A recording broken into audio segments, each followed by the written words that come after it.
जय हिंद दोस्तों, स्वागत है आप सबका तर्क आईएएस पीसीएस चैनल पे। मेरा नाम है शिवांश और जैसे पीटी 365 साइंस का ये लेक्चर ऑफ सीरीज चल रहा है जिसमें हम पीटी 365 के इंपॉर्टेंस को कवर कर रहे हैं। तो मेजरली हमने फर्स्ट चैप्टर जो बायोटेक्नोलॉजी के ऊपर था उसको 90% कवर कर लिया था अच्छे तरीके से। अगर आपने वो लेक्चर नहीं देखा तो आप जाके देख सकते हो। और अभी हम इस लेक्चर में आज रिकॉम्बिनेंट प्रोटीन्स जैसे और फिर बाद में एक्सोसोम्स क्या है, एक्सोनिस क्या है, ये सब, फिर डीएनए रिपेयर अलग अलग, और जो जीन थेरेपी ये जो नया चैप्टर है 1.2 वो हम स्टार्ट करेंगे जो कि हमारे पहले चैप्टर के बेसिक्स पे पूरा लिंक्ड रहेगा। ठीक है, तो सबसे पहले कि आपको ये लेक्चर क्यों देखना चाहिए कि बहुत ही इनोवेटिव वे में इसमें मैंने कुछ और पॉइंट्स ऐड किया जो आपके पिछले लेक्चर को 2 to 3 वर्ड्स में आपको कनेक्ट करके बता देगा। ठीक है, तो शुरू करते हैं। तो पहले तो हमारे के रिकॉम्बिनेंट प्रोटीन। अब पहले तो हम जान लेते हैं रिकॉम्बिनेंट प्रोटीन न्यूज में क्यों है।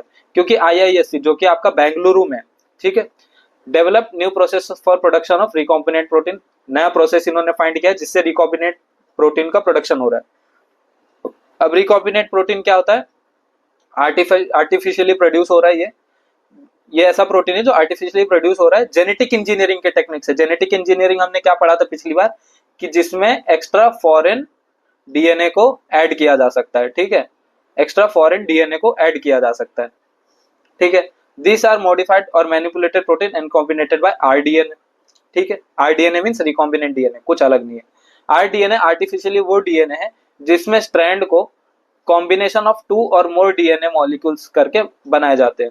मतलब ये एक डीएनए है, इसका ए मान लो, और ये एक डीएनए है, सॉरी, ये एक डीएनए है, इसको बी मान लो। अब ये दोनों के कोई कोई स्ट्रैंड को मिला के या फिर इनमें से कुछ कंपोनेंट्स कॉमन निकाल के या फिर एडिशन सब्ट्रैक्शन कोई भी चीज, मतलब रिप्लेसमेंट हो गया कोई कंपोनेंट्स का, उसके फाउंडेशन को बनाएंगे तो उसी से जीन बनेगा और उसी के थ्रू इसको प्रोडक्शन करेंगे। ठीक है, अब प्रोडक्शन कैसे होगा वो देखो, इसमें वही दिया कि कंबाइन से होगा या तो ट्रांसफर से होगा फ्रॉम डिफरेंट स्पेशीज, मतलब दो दो स्पेशीज के बीच में भी हो सकता है। ठीक है, तो इसके जीन्स क्रिएट करेंगे जो कि नया नया फंक्शन करेंगे।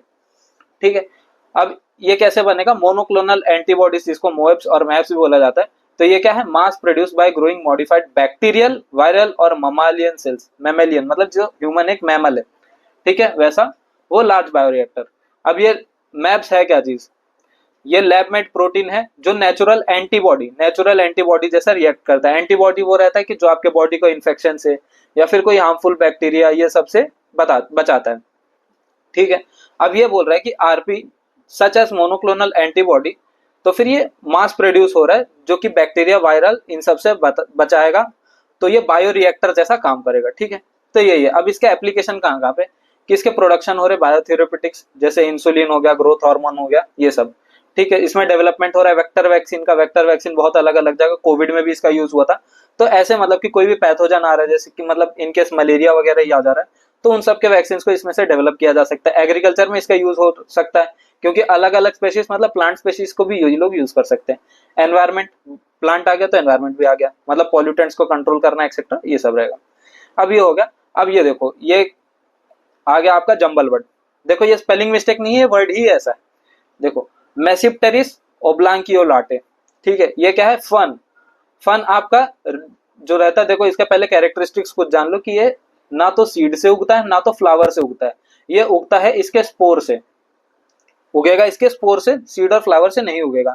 अब ये fun with largest genome. Genome क्या होता है कि पूरे डीएनए का, पूरे जीन जो डीएनए रहता है उसका एक कंप्लीट इंफॉर्मेशन जो भी रहेगा उसको आप जीनोम बोल दोगे। ठीक है, अब न्यू रिसर्च शोज दैट कि Tmesipteris oblanceolata of fork fern has the largest genome. Largest genome मतलब इसके पास कलेक्टिव डेटा है पूरे डीएनए का, इंफॉर्मेशन का, कि इसके फिजिकल ट्रेट्स कैसे हो सकते हैं, इसके अंदर के जो हेल्थ है वो कैसे रहेंगे, कलर क्या रहेगा, ठीक है, हर एक चीज की, उसकी हाइट कितनी हो सकती है, ये सब का ये लार्जेस्ट है। अब ये सेप्टिमेरिस ओब्लियोंका लाटा के बारे में जानते हैं। इसके अंदर 160 बिलियन बेस पेयर है। बेस पेयर हम पिछले लेक्चर में देखे थे कि क्या होता है, जो फाउंडेशनल पेयर्स होते हैं वही है। ठीक है, the unit makeup strand of DNA, कौन कौन से? ए, टी, सी, जी, वही है, इसी की बात हो रही है बेस पेयर की। Outstripping the human genome by more than 50 times, human genome से 50 गुना ज्यादा है। ठीक है, belongs to primordial group of plant. Primordial मतलब कि जो बहुत पुराने रहते हैं ना, एंसिस्ट्रल प्लांट टाइप, तो वो यही दिया। अब डीएनए रिपेयर क्या है? देखो डीएनए रिपेयर क्या बोल रहा है कि scientist have discovered new target for cancer treatment which is used by cancer cells. अब इसका मतलब कि लोहा ही लोहे को काटेगा, कैंसर सेल से ही कैंसर का ट्रीटमेंट बन रहा है, ठीक है। To regulate DNA repair using cell division.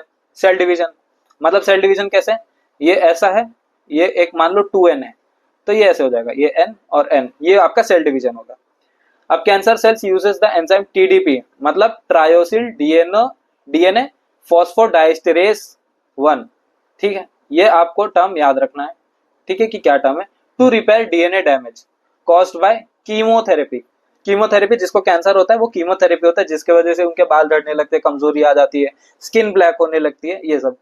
तो लीडिंग टू ट्रीटमेंट रेजिस्टेंस, ठीक है। अब टीडीपी1 ये है क्या, इंपॉर्टेंट एंजाइम इन ह्यूमन के अंदर ये इंपॉर्टेंट एंजाइम है जो एक रोल प्ले करता है डीएनए को रिपेयर करने के लिए। कैसे डीएनए रिपेयर करने के लिए, जो भी डैमेज सेल्स रहेगा बॉडी के अंदर, तो उससे ये फाइट करता है और अपने एक डीएनए बेस को बचा के रखता है, ठीक है। मतलब ये जो फालतू के जो डीएनए बेसेस है जो खराब कर रहे हैं, जो डैमेज कर रहे हैं, हम इम्पैक्ट डाल रहे हैं, तो उसको ये फाइट करेगा, ठीक है। अबाउट डीएनए रिपेयर मैकेनिज्म है to maintain the integrity of cell genetic code existing in both prokaryotic and eukaryotic. Prokaryotic मतलब यूनिसेलुलर, यूकैरियोटिक मतलब मल्टीसेलुलर, ठीक है, ये हो गया।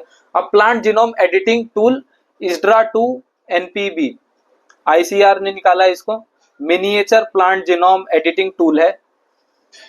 अभी एक प्रोटीन है, टीएनपीबी एक प्रोटीन है जो evolutionary ancestral of CS12 nucleus, sorry, belongs to family of jumping gene. Jumping gene हमारा पिछले लेक्चर का सबसे लास्ट टॉपिक रहा है, ठीक है, जिसको नहीं याद है वो जाके देखो। और डीनोकोकस, डीनोकोकस मतलब ये रॉड शेप रहता है बैक्टीरिया, ये एक बैक्टीरिया का नाम है, डीनोकोकस रेडियोडुरांस, ठीक है, ये बैक्टीरिया का नाम है। अब इसका सिग्निफिकेंस क्या है, देखो, TnpB can target unique region in genome, CS9 CS12 can not, ठीक है। मतलब जो CS9 और CS12 नहीं कर पा रहा वो टीएनपीबी उसको कवर कर ले रहा है, इसका ये सिग्निफिकेंस है। अभी तक CS9 और CS12 ही मेजर रोल प्ले कर रहे थे इस चीज में, लेकिन अब टीएनपीबी भी रोल अपना प्ले करेगा। Facilitates creates of fusion proteins, जिसको काइमेरिक प्रोटीन भी बोला जाता है, क्रिएटिंग बाय जॉइनिंग 2 और मोर जीन्स, 2 से ज्यादा जीन्स को ये कंबाइन करेगा, फिर उसमें से अपने जो बोलते हैं ना सिलेक्टिव जो भी रहेंगी, इनको प्रोटीन्स की जरूरत रहेगी, वो सब के थ्रू ये अपना जीनोम एडिटिंग टूल इसीलिए जाएगा। अब एक्सोसोम्स के बारे में आप जानते हैं, exosome based gene editing platform जो भी है, सेफ एक्सो CAS, अभी हमने CS9 12 दोनों देखा, अभी safe exo CS, developed by scientist at Columbia university जो कि यूएसए में। एक्सोसोम्स क्या है, देखो, ये नैनो पार्टिकल है। नैनो पार्टिकल क्या है, ये हम अगले लेक्चर में जानेंगे, रिपीटेशन करके मैं वो चीज नहीं जानता, बढ़ाना चाहता बर्डन आपका भी मेरा भी। तो नैनो पार्टिकल क्या है, जो कैरी करता है प्रोटीन, लिपिड्स, RNA 2 सेल के बीच में, मतलब इसका ट्रांसपोर्टेशन का एक बिजनेस है, ठीक है। Exosomes are naturally occurring vesicles that have potential to be manipulated, promising drug delivery vehicle। मतलब ये मोटा मोटा यही है कि ये एक फर्स्ट एड किट जैसा काम करता है। जब जब कोई सेल को ऐसा लगता है कि उसको प्रोटीन, लिपिड और RNA चाहिए, तो दूसरा सेल उसके लिए एक शक्तिमान बन के आता है जो इसको अपना सेल प्रोवाइड करता है, ठीक है। तो ये आपके शॉर्ट नोट्स, अब यहाँ पे जो भी है शॉर्ट नोट्स यहाँ पे खत्म हो। अब हमारा जो अगला टॉपिक है मेजर, जीन थेरेपी, इसमें आपको कुछ रॉकेट साइंस है, सही बता रहा हूँ, ये बहुत ईजी है ये वाला जीन थेरेपी, क्योंकि इसमें हमें जो भी जानना चाहिए था हमने पिछले लेक्चर में सब जान लिया, वो फाउंडेशन था पूरे बायोलॉजी का, ठीक है। अब ये जीन थेरेपी क्या है देखते। जीन थेरेपी आपको यहाँ पे चल रहा है कि जीन जो आपका डीएनए का सेगमेंट है, हमने ये जाना था, और थेरेपी मतलब इसी की थेरेपी, मतलब इसको रिकवर कैसे करना है, इसके अंदर जो हार्मफुल जो फाउंडेशन एलिमेंट है जो हार्म कर रहा है, उस फाउंडेशन हार्मफुल को निकाल के कैसे जो उसको कहते हैं ना प्रोस्पेक्ट कर सकता है, वो वाले सेल्स को डाला जाए। तो देखो, पहले तो technique that use to treat, prevent और क्योर अ डिसीज और अ मेडिकल डिसऑर्डर, इसी को जीन थेरेपी बोला गया। Normal gene is inserted into genome, हमने जीनोम पता है क्या था, collective information of the gene, ठीक है, जहां पे पूरा कलेक्टिव इंफॉर्मेशन रहता है, जहां पे उसके फिजिकल सारे ट्रेट्स, कैरेक्टरिस्टिक्स सब पता कर सकते हैं, वही है genome. To supplement an abnormal disease causing gene and restore the target cell to a normal state, ठीक है। ये अब ये क्या क्या यूज करता है, प्लाज्मिड डीएनए, ठीक है, ये आपको याद रखना है। इट यूजेस प्रोडक्ट और method such as plasmid DNA. Plasmid DNA है क्या, genetically engineer circular DNA molecules. अब मेरे को ये बताओ कि जो मैंने पिछले लेक्चर में बताया था कि सर्कुलर डीएनए में, ठीक है, और एमआरएनए में, सॉरी एमआईआरएनए में, ये दोनों में कॉमन क्या है? मैंने पिछले लेक्चर में ही बताया था, ठीक है, ये मेरे को बताओ। और ये जिसने बता दिया इसका मतलब कि वो बंदा अपने प्रेजेंस के बहुत कम नजदीक है, ठीक है। अब टाइप्स ऑफ जीन थेरेपी, दो टाइप के जीन है हमारा, जर्म लाइन और सोमैटिक। जर्म लाइन कौन सा है? जैसे कि जो रिप्रोडक्शन के टाइम पे जो भी सेल्स यूज होते हैं, जैसे कि एग और स्पर्म, उसको जर्म लाइन सेल बोला जाता है, तो फिर उसके थेरेपी को हम बोल देंगे जर्म लाइन जीन थेरेपी। और जो भी बाकी बचे हैं, मतलब जर्म लाइन को छोड़ करके, वो आपका सोमैटिक सेल थेरेपी हो जाएगा। Application both inherited genetic disease, कौन से? Sickle cell disease, haemophilia A, ठीक है, इन सब में यूज हो जाएगा। एक्वायर्ड डिसऑर्डर जैसे कि ल्यूकेमिया, जो कि वीकनेस सबसे बड़ा उसका सिम्टम है। अब देखो, तो इसमें तो कार टी सेल थेरेपी जो हमने पिछले लेक्चर में देखा था, वो अब हम इसको डिटेल में देख रहे हैं। तो इसी के लिए मैं बोल रहा हूँ कि आपको लेक्चर ना सब इंटरलिंक करके चलना है। जितना आप इंटरलिंक करके चलोगे उतना बेहतर आप समझ पाओगे। तो इंडिया का first home grown gene therapy next car 19 car T cell therapy for cancer, ऊपर भी हमने कैंसर का ही देखा था और यहाँ पे भी cancer, launch by president of India, ठीक है। आईआईटी बॉम्बे ने इसको डेवलप किया। अब ये क्या करता है? मॉडिफाई इम्यून सेल, ठीक है। अभी देखो, पहले इमेज से जानते हैं कि ये सपोज ह्यूमन है और इसके हाथ से पहले तो टी सेल निकाला जाएगा। T cell white blood cell, जो WBC है, व्हाइट ब्लड सेल, उसी का एक वेरिएंट है टी सेल। अब वो टी सेल को ये लोग एनालाइज करेंगे, उसमें देखेंगे कौन सा ऐसा सेल है जो हार्मफुल इंपैक्ट डाल रहा है, तो फिर उसके थ्रू वो एक हार्मफुल जो है उसको निकालेंगे और जो यूजफुल है उसको निकालेंगे। तो जो यूजफुल है ना, ये वाला जो यूजफुल है, इसमें से इन लोग छानबीन करेंगे और इसको एक्सपांड कर देंगे, मिलियंस ऑफ कार्टी सेल निकालेंगे। और फिर ये जो था ना, जहां पे जीन इंफॉर्मेशन लॉस हो गया था, तो उधर ये जो यूजफुल जो मिलियंस निकाला है, तो इसकी जगह पे, हार्मफुल की जगह पे इसको इंसर्ट कर देंगे, जो कि कैंसर से ट्रीट कर देगा, ठीक है। बहुत अच्छी चीज है ये, लेकिन इसके कुछ कॉन्सिक्वेंसेस भी है, वो भी देखते हैं। टी सेल्स स्पेशल सेल है, ठीक है, व्हाइट ब्लड सेल का एक टाइप है। तो फिर ये क्या करता है? प्राइमरी फंक्शन साइटोटॉक्सिक, मतलब killing other cells. T cells taken from patient blood, ये वही चीज है जो मैंने भी आपको बताया। This therapy is also known as living drug, इसको याद कर लेना। इसके बेनिफिट्स देखो, can treat cancer for an extended period, ठीक है, potential to cure specific cancer completely. अब short treatment time is needed and more rapid recovery, मतलब कम समय में ज्यादा का फायदा। अब चैलेंजेस क्या है कि ये अनदर टाइप ऑफ कैंसर के लिए नहीं है, सिर्फ एक ही कैंसर के लिए। और अगर उस कैंसर में इन लोग इंप्लीमेंट करने की कोशिश भी करते हैं तो बहुत ज्यादा हार्मफुल इंपैक्ट पहुंचा सकता है, बहुत बड़ा साइड इफेक्ट हो सकता है, जैसे कि इस पे नर्वस सिस्टम पे या फिर इसके इन्फेक्शन के रिस्क पे, ठीक है। अब स्टेम सेल क्या है? देखो, स्टेम सेल के बारे में जानते हैं। For the first time type 1 diabetic. अब टाइप 1 डायबिटिक और टाइप 2 डायबिटिक क्या होता है? टाइप 1 डायबिटिक में ये होता है कि पैनक्रिया, देखो इंसुलिन कम जब हो जाता है तो आपका डायबिटीज होता है। तो जब पैनक्रियास टोटली बंद कर देता है ना इंसुलिन बनाना, तब आपको टाइप 1 डायबिटीज है। और इंसुलिन जैसे थोड़ा थोड़ा काम कर रहा है, थोड़ा थोड़ा बन रहा है पैनक्रियास के अंदर, तो उसको टाइप 2 डायबिटीज बोलेंगे, ठीक है। और ये पैनक्रियास में जो इंसुलिन है वो बनता किसकी वजह से? आइसोलेट सेल्स की वजह से, ठीक है, आइसोलेट सेल्स की वजह से।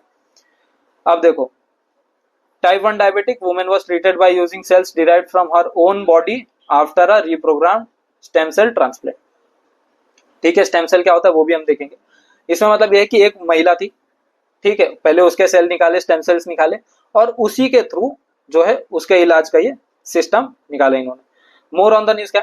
Allogenic stem cell transplantation was performed, it uses stem cells for someone other than the patient, मतलब पेशेंट के अलावा जो हेल्दी बॉडी है उसके स्टेम सेल्स निकाल के जो इन्फेक्टेड बॉडी है उसके लिए सेल बनाया गया, ठीक है। Transplantation is a kind of stem cell therapy, ठीक है। A cell with stem cell क्या है? Unique ability to develop into specialised cell types in the body, ठीक है। अब इसके दो यूनिक प्रॉपर्टी क्या है? Can divide over and over again to produce new cells and replace specialised cell that are damaged और लॉस्ट। अब ये इतना क्या है? देखो, मतलब ये है कि जैसे कि एक केचुआ रहता ना, अर्थवर्म, उसको आप काटोगे, जितना भी काटोगे वो अलग अलग फॉर्म हो जाएगा और वो अपने में ग्रो होना चालू कर देगा, ठीक है।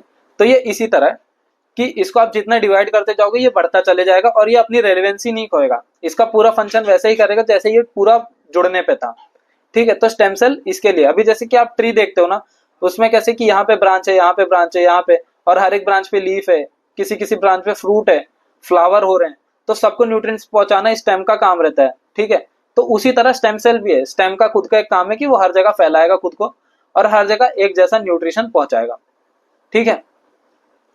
मेजर सोर्स कौन के, एम्ब्रियो एंड एडल्ट टिश्यू, ठीक है, मतलब एडल्ट के स्टेम सेल्स। अब टाइप ऑफ स्टेम सेल्स क्या, देखो टोटीपोटेंट क्या है, can make all the 3 embryonic germ layers, ठीक है, जैसे कि जाइगोट हो गया तो ये हर एक चीज बना सकता है। प्लूरीपोटेंट जो मल्टीपल लिनिएजेस बना सकता है, 3 एम्ब्रियोनिक जर्म लेयर्स, ठीक है। अब मल्टीपोटेंट क्या बोल रहा है कि कैन मेक एटलीस्ट 2, मतलब कम से कम 2 तो बना ही देगा, और यूनिपोटेंट मतलब सिर्फ एक बनाएगा, ठीक है। इसका एग्जांपल है स्किन सेल्स, और इसमें कुछ नहीं, इसको आपको पढ़ना है और बाकी इसमें एक्स्ट्रा कुछ नहीं। अब ऑर्गन ऑन चिप टेक्नोलॉजी क्या है, organ on chip technology could boost bio E3, मतलब biotechnology for economy, environment, employment, ठीक है, ये पॉलिसी गोल है। तो अब ऑर्गन ऑन चिप आपको क्या लग रहा है इससे, ऑर्गन ऑन चिप मतलब कि ऑर्गन की कोई डिटेल रहेगी, उसकी इंफॉर्मेशन सारी रहेगी कि हेल्थ कैसा है, उसके सेल्स कैसे, हीमोग्लोबिन एक्सेट्रा एक्सेट्रा आपके दिमाग में आ रहा होगा, वो एक चिप पे रहेगा। लगभग उतना ही है जितना आप सोच रहे हो, लगभग उतना ही, कुछ ज्यादा डिफिकल्ट नहीं है। Refers to micro scale system used mimicking the human body environment. Human body 3D shape है, तो 3D शेप, अब तक सिर्फ 2D था लेकिन अब 3D भी आ गया। One of the human relevant 3D culture model, जिसको न्यू अप्रोच मॉडल भी बोला जाता है, method. 3D culture system allow researcher to recreate human organ and disease in one dish. अब इसका मतलब ये नहीं कि ये एक थाली है तो फिर इसके अंदर ये भी रहेगा, डिसीज भी रहेगा और उसका हेल्थ भी रहेगा, इसके अंदर बाइफर्केशन है, ठीक है, मतलब चैनल के थ्रू या फिर किसी के कोई भी चीज के थ्रू इसको बाइफर्केट किया गया। Control the movement and behaviour of material and cell by using channel, chamber, membrane etcetera. वही मैं बताया कि जो बाइफर्केशन है यही है। अब अदर अप्रोच क्या है, क्रिएट ऑर्गेनॉइड्स। ऑर्गेनॉइड्स क्या है, created by growing cells from a tissue, मतलब ग्रोन सेल नहीं है, ये अभी भी प्रोसेस में है ग्रो के, तो उसमें से टिश्यू को निकाल करके उसके सेल्स को एनरिच करना, तो वही है ऑर्गेनॉइड्स। अब स्पिरोइड्स क्या है, स्पिरोइड्स 2D सेल कल्चर में से है, ठीक है, believe to mimic tumour behaviour, मतलब जो ट्यूमर है कैसे ग्रो हो रहा है, क्या चीज उस पर इन्फेक्ट कर रही है, क्या इम्पैक्ट डाल रहा है और कैसे वो हील हो रहा है, ठीक है। तो फिर इसके लिए ये स्पिरोइड्स है। अब बायो प्रिंटिंग, 3D प्रिंटिंग, जो पहले भी पिछली बार भी आया था पिछले ईयर के मैगजीन में, तो 3D printing to create living tissues and organs, ठीक है। अब how does organ on a cell, organ on a chip technology work, ठीक है। अब देखो सेल्स जो कि चिप पे प्लेस रहेंगे उसको अलाउ कर देंगे ग्रो के लिए कि 3D स्ट्रक्चर में अपना ग्रो करता रहे with the help of polymer. देखो पॉलीमर मतलब कि n नंबर ऑफ मोनोमर, ठीक है। अब n नंबर ऑफ मोनोमर, तो मैं एग्जांपल देता हूं आपको, जैसे पॉलीथीन हो गया। पॉलीथीन ऐसा है कि आप उसको स्ट्रेच कर रहे हो, ठीक है। आपने एक मोटी प्लास्टिक भी देखी है, मोटे माइक्रोन की प्लास्टिक, और एक पतले माइक्रोन की भी प्लास्टिक, इसका मतलब कि उसकी इलास्टिसिटी बहुत है, वो बहुत फैल सकता है, ठीक है। तो इसी के लिए ये पॉलीमर का एक एग्जांपल है प्लास्टिक का, तो इसके लिए कि अगर ये ग्रो हो रहा है तो फिर ये अपना एक असीमित ग्रो हो सकता है, मतलब, ठीक है। That resembles real tissue in the human body, तो फिर वो जो ह्यूमन बॉडी के रियल टिश्यू सेम उसी तरह मिमिक करने बोला है, मिमिक मतलब to ditto same. Use tiny fluid channel that stimulate blood flow, oxygen delivery, nutrient transport etcetera. Fluid channel जो भी बना रहेगा वो एक्ट करेगा ऐसे कि हाँ, जैसे कि ब्लड फ्लो होता है तो फिर उसी में फ्लो होता रहेगा। अब देखो इससे क्या होगा कि सपोज आप ऐसा मान के चलो कि जैसे आप प्रोजेक्ट बनाते हो वाटर साइकिल का, आपने बनाया होगा कभी, ठीक है। उसमें आप, एक तो होता है कि आप हाथ से ड्राइंग बना रहे एक पेज पे, उसमें ज्यादा कुछ समझ में नहीं आ रहा, लेकिन आप जब कार्डबोर्ड, पेपर मैश, हर एक चीज यूज करके, कलर वलर सब यूज करके उसको आप कनेक्ट करते हो, तो आपको ऐसा लगता है कि हाँ भाई, अगर क्लाउड है तो क्लाउड से गिर रहा है सब कुछ, फिर वाटर ऊपर जा रहा है, ठीक है, वाटरफॉल, हर एक चीज नेचुरल लगती है। तो सेम वही काम ये भी कर रहा है, ठीक है। अब प्रिसीजन थेरोपेटिक्स, इसका एडवांटेज देखो कि researcher can test how specific drug will affect individual group, मतलब वो रिएक्टेंट, अभी जैसे बोलते हैं पहले चूहा मार देते थे भाई, कि इंजेक्शन लगा के देखते चूहे पे क्या असर है, फिर इंसान पे लगाते, ठीक है। अब इसमें क्या रहेगा, 3D है तो सामने से देख रहे हैं कि ब्लड पे क्या इंपैक्ट पड़ रहा है, अंदर आगे चल के कौन सी वल्नरेबिलिटी, रिस्क को इन लोग बर्थ दे सकते हैं, ऐसा। Simulation, replicate the structure and function of human organ more accurately, आंखों देखा सामने है तो फिर हर एक चीज अच्छे से निकल सकता है। Complex organ interaction, multiple organ जो भी मॉडल है वो सब एक साथ लिंक हो सकता है। और इसका देखो अदर क्या है, alternative test, alternative to animal testing, जो अब तक चूहे खरगोश मारे जा रहे थे भाई, उनकी प्रजाति बढ़ जाएगी अब, ठीक है। अब स्टेप्स कौन कौन से जो इसको फैसिलिटेट कर रहे हैं, पहले तो ये एक रूल है इसमें कुछ नहीं है, बस आपको एज इट इज पढ़ना है। Amendment of new drugs and clinical trial rules 2019, इसमें कुछ रूल रहेगा कि आपको ये लिमिटेशन है, आप इस दायरे के अंदर ही काम कर सकते हो, इसको आपको क्रॉस नहीं करना है, तो उससे एथिक्स भी बना रहेगा। ठीक है। जेनोम इंडिया प्रोजेक्ट जो कि 2020 में लॉन्च हुआ था, डिपार्टमेंट ऑफ बायोटेक्नोलॉजी ने इसको लॉन्च किया था। तो ये वही है कि इसमें 10,000 जीनोम डेटाबेस, जीनोम मैंने आपको देखो फिर से बताया था कि जहाँ पे इंफॉर्मेशन का एक कलेक्टिव चीज रहता है वही है जीनोम। ठीक है। Will be available to researcher across the globe under it. ठीक है, मतलब ग्लोब मतलब ये इंटरनेशनल भी काम हो सकता है। Indian biological data centre is the first national repository for life science data. ठीक है, ये इसका डेटाबेस रहेगा, रिसर्चर का डेटाबेस रहेगा आईबीडीसी। अब phenome India project by CSIR for generating a comprehensive phenome database. ठीक है। फिनोम क्या है देखो, सेट ऑफ एंटायर फिनोटाइप्स। ये क्या है, अब फिनोटाइप क्या है, ऑब्जर्वेबल कैरेक्टरिस्टिक ऑफ ट्रेट, मतलब उसके हाइट, उसके कलर, उसके हेयर, हर एक चीज ये हो जाएगा in a cell, tissue, organ, organism, species. ठीक है, यही है। अब रिलेटेड न्यूज क्या है, चिमेरोइड्स। चिमेरोइड्स क्या बोल रहा है कि फर्स्ट टाइम साइंटिस्ट ने जो है 3D ब्रेन मॉडल निकाला। ठीक है, ये क्यों आया, ये अभी रिलेटेड न्यूज क्यों है, क्योंकि ऊपर 3D हमने देखा कि वो कैसे हार्ट का चेंबर, हार्ट नहीं मतलब इनकेस कोई भी चेंबर बना रहे, जैसे ब्लड फ्लो हो रहा है तो उससे हेल्थ क्या है, फिर बाद में उसमें अगर वो कुछ इंजेक्ट कर रहे हैं कुछ टेस्ट करने के लिए कि डायग्नोस करना है उनको, तो वो सब चीज, वो रिएक्टेंट्स देख रहे हैं, एक्यूरेट हर एक चीज, 3D मॉडल था वो, तो ये भी 3D मॉडल है, यही इसका कनेक्शन है। They are grown using stem cells for multiple individuals. ठीक है, इजी था। Accurately replicate human brain biology compare to traditional 2D cellular model. ठीक है, जो पहले लैब माइस के थ्रू ये सब बनाया था, जो 2D था, अब ये 3D है, ये इसका डेवलपमेंट। ठीक है, अब देखो पार्किंसंस डिसीज के ऊपर है। Researcher studied mitochondrial dynamics. Mitochondria देखो, अब आपने पढ़ा तो आपके दिमाग में कुछ टर्म्स आया रहेगा। सबसे पहले कि माइटोकॉन्ड्रिया मतलब पावर हाउस ऑफ सेल, ये, और दूसरा एडीपी, एडेनोसाइन ट्राइफॉस्फेट।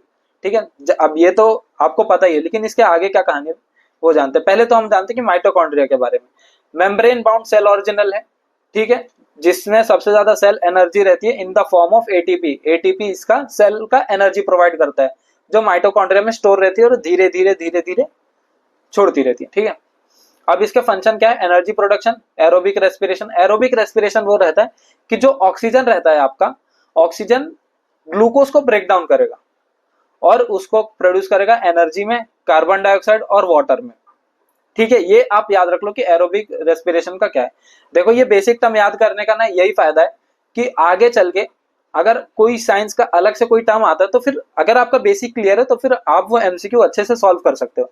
अभी आपको एरोबिक एनारोबिक रेस्पिरेशन ही नहीं पता तो फिर आप उसके ऊपर कोई भी बेस्ड एमसीक्यू एटलीस्ट आप तुक्का मारने लायक भी नहीं बचोगे, वो बात है। और अगर आप मार रहे हो, एक आध गलती से लग गया तो आगे के 3 रॉन्ग हो गए, जो कि वही भरपाई हो जाएगी। ठीक है, तो इसको अच्छे से पढ़ो। अब जेनेटिक मटेरियल क्या है इसका, contains its own circular DNA, ऊपर बात हुई थी। माइटोकॉन्ड्रियल डीएनए, जिसको सर्कुलर डीएनए, माइटोकॉन्ड्रियल डीएनए एक ही है।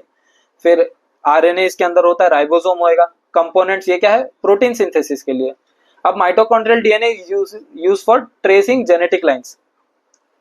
जेनेटिक लाइंस जो भी है ATCG, ठीक है, इन सब के लिए माइटोकॉन्ड्रियल लाइंस मतलब माइटोकॉन्ड्रियल डीएनए, और ये माँ के जैसे काम करता है। ठीक है, इनहेरिटेड एक्सक्लूसिवली फ्रॉम मदर, मतलब मदर से लिया गया तो वैसा भी काम करेगा ये, कि भाई घर में कोई भूखा ना रहे, मतलब सबको प्रोटीन दे दिया।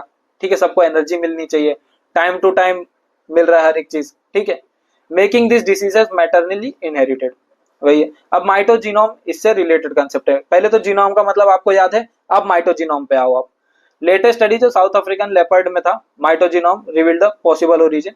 अब ये था कि स्मॉल सर्कुलर जो भी क्रोमोसोम है वो माइटोकॉन्ड्रिया के अंदर पाया गया, built of double stranded DNA. ठीक है, डबल स्ट्रैंडेड डीएनए से, डीएनए डबल स्ट्रैंडेड होता ही है। ठीक है, similar to the nuclear genome and entirely maternal, ये भी मैटरनल है, ये भी मैटरनल, इसीलिए लिंक्ड है। Nuclear genomes are inherited equally from both parents. ठीक है, जीनोम जो भी रहेगा वो दोनों पेरेंट्स से इक्वली आएगा। अब ये न्यूज में क्यों था, पार्किंसन डिसीज, पहली बात तो न्यूरो डिजेनरेटिव डिसीज है, जिसमें क्या होता है कि ब्रेन का जो सेल रहेगा आपका वो डेड हो जाएगा। रिसर्चर क्या है कि have found that inhibiting dynamin related protein activity could restore mitochondrial function. ठीक है, जो serve as a potential treatment. अब DRP1 प्रोटीन क्या क्या देखो, travels to mitochondria when they divide into smaller sizes, ठीक है। जब ये स्मॉल साइज में हो जाते हैं माइटोकॉन्ड्रिया आपके, तो फिर इसको हायर मोबिलिटी, ठीक है, मतलब जो मॉलिक्यूल जितना छोटा रहेगा, अभी जैसे आपने वो क्रेजी बॉल देखा रहेगा ना बचपन में, छोटे से जो बॉल रहते हैं जो बहुत उछलते हैं, ठीक है, बड़ा जो भी रहेगा फुटबॉल वो उतना बाउंस नहीं कर पाएगा जितना ये छोटा वाला बॉल करेगा। तो ये वही एक कंसेप्ट है, ठीक है, एक एग्जाम्पल था वो। बाकी वही है कि मोबिलिटी अच्छे से कर सकता है तो फिर प्रोटीन सिंथेसिस बहुत अच्छे से कर पाएगा वो, और एनर्जी बहुत अच्छे से पहुंचा पाएगा, जो चीज उसको क्वालिटी चाहिए वो हर एक चीज उसको मिल जाएगी। तो यही था। अब आते हैं अपने यूनिफाइड जीनोमिक चिप पे। प्राइम मिनिस्टर ने लॉन्च किया इसको, indigenous sex sorted semen technology for the benefit of livestock in India. इसका मतलब कि आर्टिफिशियल ब्रीडिंग के जैसा है, ठीक है। इसमें क्या सिंगल न्यूक्लियोटाइड पॉलीमॉर्फिज्म चिप रहेगा, ठीक है। अब ये क्या सेक्स सॉर्टेड सीमेंट टेक्नोलॉजी, मतलब कि आपको जैसे कि कोई लाइवस्टॉक की क्वालिटी बढ़ानी है और फिर उसको ब्रीड ब्रीड जो हाइब्रिड ब्रीड है या फिर कोई भी ब्रीड हो, उसको अगर आपको डेवलप करना हो तो फिर ये आपके काम आएगा। ऑब्जेक्टिव क्या है, design for genomic profiling. Genomic मतलब आपको कैसे इसमें फिजिकल ट्रेट्स चाहिए, आपको उसमें क्या क्या कैरेक्टरिस्टिक्स चाहिए, कि कौन से कलर का चाहिए, उसमें क्या होना चाहिए, कि वो मिल्क प्रोवाइड करे कि ना करे, या वो लड़ने के लिए हो, मतलब एक एग्जांपल दे रहा हूँ, बाकी तो लड़ने के लिए सब नहीं है। तो मतलब एक कैरेक्टरिस्टिक्स उसमें आपको क्या चाहिए, उस हिसाब से आप इसमें जेनोमिक जो भी रहता है आप इसमें एडिटिंग करते हो, और फिर उसके थ्रू ये semen sex sorted semen technology के थ्रू ये बिल्डअप हो जाता है। Enables the direct application of DNA technology, ठीक है, to enhance the genetic potential for diverse dairy animal, मतलब ये काउ बफेलो इन सब के लिए। अब इसके वेरिएंट्स कौन सा है, गाउ चिप फॉर कैटल, ये चिप के नाम है, गाउ चिप फॉर कैटल, और महिष चिप फॉर बफेलो, ठीक है। इतना सिंपल था, याद हो गया, बहुत अच्छे। अब developed by consortium led by DAHD, मतलब department of animal husbandry and dairying. Ministry कौन कौन सी है, animal husbandry, dairying and fisheries, ठीक है।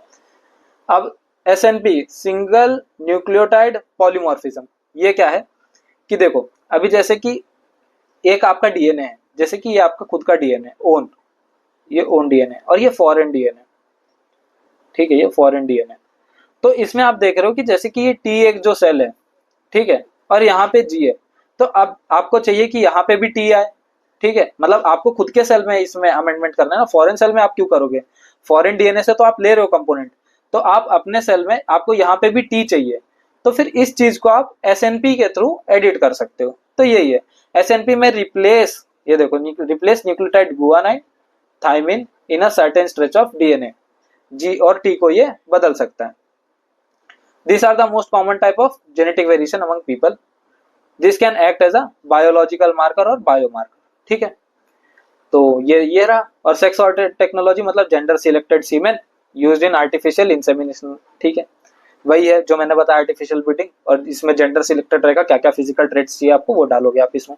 Ensure birth of only female calves, only female calves with more than 90% accuracy, whereas conventional semen produces equal proportion of male and female 50-50 calves।